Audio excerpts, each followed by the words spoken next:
Bonjour, j'ai le plaisir d'accueillir Pierre-Antoine Gailly, bienvenue.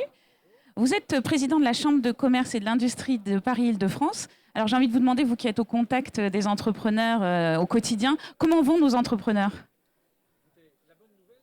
Il y a un indice en France qui se développe normalement, c'est celui de la création d'entreprises. Nous avons constaté l'année dernière, tant au niveau national qu'au niveau régional, la même quantité, voire même 1 ou 2% de plus de créateurs d'entreprises. Cela veut dire que l'envie des Français, jeunes ou moins jeunes, est bien de porter leurs propres projets, de faire en sorte que ce que l'économie en général ne leur donne pas nécessairement, car les temps sont compliqués, eh bien ils se prennent en main et ils le font eux-mêmes. Je crois qu'en soi, c'est plutôt tonique. Vous pensez que c'est l'effet crise ? En fait, finalement, on essaye de créer son propre emploi ? C'est tout à la fois l'effet crise, on essaye de s'en sortir par soi-même, c'est probablement une meilleure compréhension des mécanismes de l'entreprise, c'est l'envie, encore une fois, de porter son projet, de ne pas se contenter de la grisaille environnante.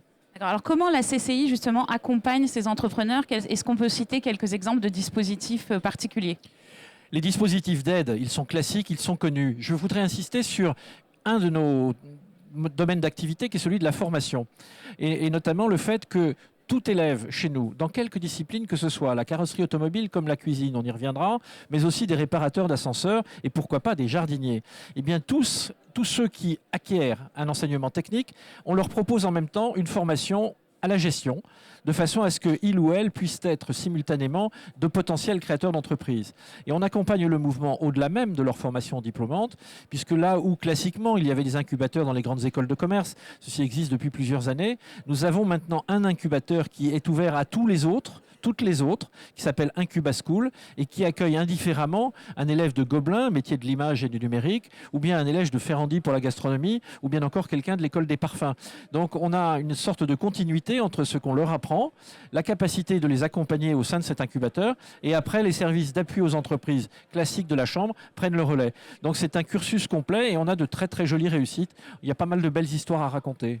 Alors en parlant de belles histoires, on parlait de cuisine et de gastronomie. Vous participez à une plénière ici sur ce thème-là. Est-ce qu'on a des exemples parisiens de ces réussites-là ? On a des exemples classiques et puis d'autres moins. L'exemple classique, c'est le jeune qui finalement reprend un restaurant déjà installé ou qui le crée. Par contre, moins classique, créer le traiteur en ligne, ça s'appelle idbuffet.com, je fais de la pub, elle est gratuite.